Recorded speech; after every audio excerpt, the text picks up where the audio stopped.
The Federal and City Union Bank jointly present the Tanjavur Marathon 2025 on Sunday, February 23. This event is powered by Sri Kamachi Medical Center and Anandam Silks and organized by Tanjavur District Athletics Association. Lithium-ion battery. To the list of exempted capital goods, I propose to add 35 additional capital goods for EV battery manufacturing and 28 additional capital goods for mobile phone battery manufacturing. This will boost domestic manufacture of lithium-ion batteries, both for mobile phones and for electric vehicles. Budget 2025 has given a massive push for lithium battery manufacturing, the heart of every electrical vehicle.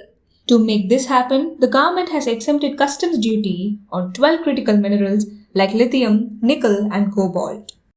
It aims to directly impact the cost of EV battery production, making it more viable for domestic manufacturers.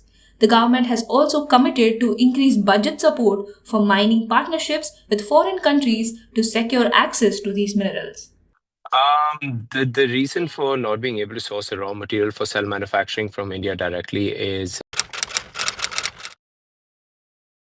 the processing for the material of the battery grade material, which is primarily lithium and other chemistries such as lithium iron phosphate, NMC, and other chemistries. The processing of these minerals is currently in China, and India is trying to catch up with that. But at the moment, set for processes are not long enough to supply chain consistently supplying hybrid materials that will be required for such an operation just yet.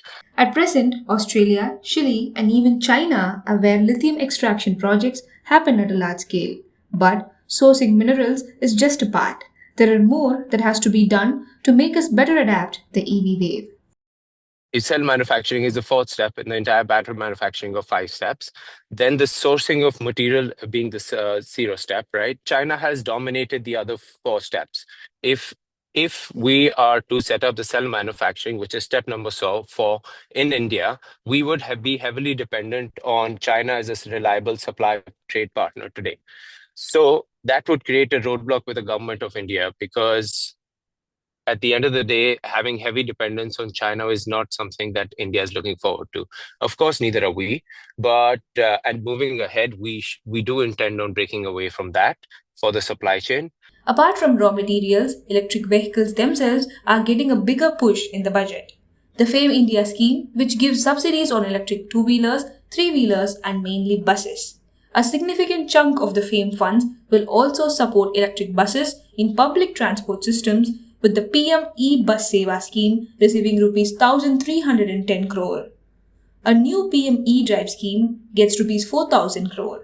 It targets domestic innovation, R&D, and production of electrical vehicles. To make EVs cheaper for both businesses and consumers, the budget also slashes GST and import duties on critical EV components like DC motors, EV power electronics, and e-motor magnets. With tax breaks, substantial funding, and an aggressive push for local battery production, India is aiming for EV self-sufficiency.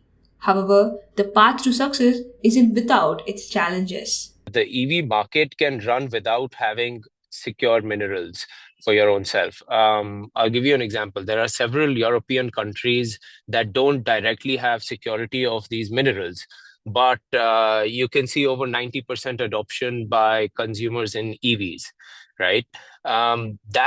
The two things can work parallelly. India requires the securitization of minerals because we want to be a manufacturing first country as well. So it is critical for us to secure our minerals, secure our supply chain to manufacture. But as far as the adoption goes, that is a parallel play that the government has realized that it needs to push out. Because the making of the body of the car, the basic change by car makers as far as the switch goes, that we will focus on making a new era of cars on an electric engine base versus an ICE engine. These are larger industry trends that are separate from the securitization as far as the country goes on its critical minerals. So the push needs to be there. Absolutely and certainly for the adoption. But if the manufacturing needs to be taken care of, the securitization cannot do is very critical. It'll be interesting to see how the government supports scaling up infrastructure, the speed of adoption in rural areas, and how quickly India can build up the critical mineral supply chain.